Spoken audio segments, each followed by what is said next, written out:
Good morning. Praise the Lord. Blessing for nation મિનિસ્ટ્રીથી હું આપનો ભાઈ સેમ ક્રિશ્ચિયન ઈશ્વર પિતાએ આજે આપણને આપેલા આજના એક નવા સુંદર દિવસે આપને પ્રભુ ઈસુ ખ્રિસ્તના નામમાં પ્રેમી સલામ પાઠવું છું. આજે આપણે શાસ્ત્રના અદ્ભુત અને ખાતરીદાયક વચન પર મનન કરીશું. યહોશુઆનું પુસ્તક તેનો પહેલો અધ્યાય તેની 9મી કલમ. ત્યાં પ્રભુના વચનમાં લખ્યું છે, બળવાન તથા હિંમતવાન થા, ભયભીત ન થા અને ગભરાતો માં, કારણ કે જ્યાં કંઈ તું જાય છે ત્યાં તારા ઈશ્વર યહોવા તારી સાથે છે. વલાઓ, ઘણા બધા વર્ષો પહેલા જ્યારે હું એકદમ નવો પ્રભુની સેવામાં આવ્યો હતો, ત્યારે પ્રત્યેક દિવસે મારે મારા ઘરેથી નીકળીને એક બીજા મોટા શહેરમાં સેવા માટે જવાનું રહેતું હતું. ત્યારે જ્યારે હું સવારે ચાલતા ચાલતા રેલવે સ્ટેશન સુધી પહોંચું ત્યારે માર્ગમાં એક ચર્ચ આવે અને ચર્ચની બહાર બોર્ડ લગાડવામાં આવ્યું હતું કે બળવાન અને હિંમતવાન થા, ભયભીત ન થા અને ગભરાતો માં, કારણ કે જ્યાં કંઈ તું જાય છે ત્યાં તારા ઈશ્વર યહોવા તારી સાથે છે. અને પ્રત્યેક દિવસે આ બોર્ડ પર લખેલું આ વચન મને હિંમત આપે કે હું એકલો નથી, પણ પ્રભુ મારી સાથે છે. અને વલાઓ, આ પડકારોથી ભરાયેલા જગતની અંદર, સંકટોથી ભરાયેલા જગતની અંદર જ્યારે આપણી સામે એવી કોઈ પરિસ્થિતિઓ હોય છે, એવા કોઈ પહાડ જેવા પ્રશ્નો હોય છે, આપણી સામે એવી કોઈક બાબતો હોય છે કે જ્યાં આપણને એવું લાગે કે આ પરિસ્થિતિમાં હું શું કરું, પરંતુ મારે ને તમારે તો ત્યાં પાછા નથી હટવાનું, મારે ને તમારે આગળ વધવાનું છે.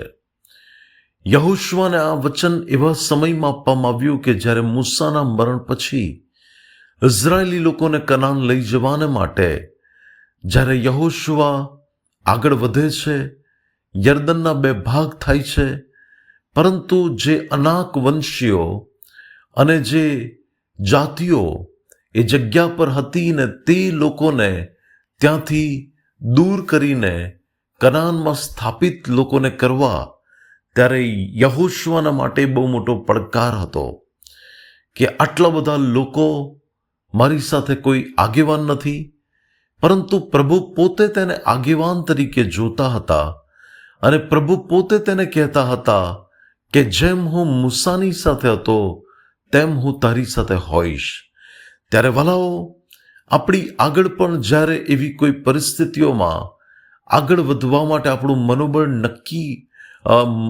મનોબળ નબળું પડતું હોય, ત્યારે મારે ને તમારે તો ત્યાં પાછા નથી હટવાનું, મારે અને તમારે આગળ વધવાનું છે. કારણ કે પ્રભુ છે આપણા યુદ્ધ લડવાને માટે, પ્રભુ છે કે જે આપણા જીવનોને માટે ઈસુ ખ્રિસ્તમાં આપણી પરિસ્થિતિઓ પર આપણને વિજય આપવા માટે તૈયાર છે. જે પરમેશ્વરે લાલ સમુદ્રના 2 ભાગ કર્યા અને મિસ્રી જે સૈન્ય જે ઇઝરાયેલીઓની પાછળ પડ્યું એને પરમેશ્વરે ખતમ કર્યું, તો એ પરમેશ્વર આપણી વિરુદ્ધમાં ઉઠનારા એવા જે પણ અંધકારના પરિબળો છે એને પ્રભુ ખતમ કરશે. વાલાઓ, પરમેશ્વર ઈચ્છે છે કે આપણે તો બળવાન અને હિંમતવાન થઈએ. આપણા જીવનમાં આપણે ભયને સ્થાન ના આપીએ, આપણે ગભરાઈએ નહીં, કારણ કે આપણે જ્યાં હોઈએ છીએ, જ્યાં ચાલીએ છીએ, જ્યાં આગળ વધીએ છીએ, ત્યાં આપણા મહાન પ્રભુ યહોવા આપણી સાથે હોય છે.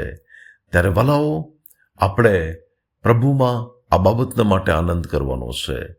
યશાયા 41 અને 10 પણ લખ્યું છે, તું બીશમાં, કેમ કે હું તારી સાથે છું, આમ તેમ જોઈશમાં, કેમ કે હું તારો ઈશ્વર છું. ત્યારે વલાઓ, પ્રભુ આપણી સાથે છે, એનાથી વિશેષ બીજી કઈ બાબત આપણને જોઈએ? પ્રભુ આજના વચન દ્વારા આપણને આશીષ આપે. આવો પ્રાર્થના કરીએ. સ્વર્ગીય પ્રેમી પિતા પરમેશ્વર, તમે આપેલા આજના એક નવા સુંદર દિવસના માટે આભાર. પ્રભુ, મારી પ્રાર્થના છે કે તમે તમારા લોકને પ્રભુ બળવાન અને હિંમતવાન કરો. તેમના જીવનોમાં કોઈ પણ એવી પરિસ્થિતિ હોય તેઓ નાસીપાસ ન થાય, પરંતુ તેમાં આગળ વધે અને વિજય પ્રાપ્ત કરે એવી કૃપા થવા દો. ઈસુ પ્રભુના નામમાં માંગીએ છીએ. Amen. May God bless you. Have a blessed day. Shalom and happy Sunday.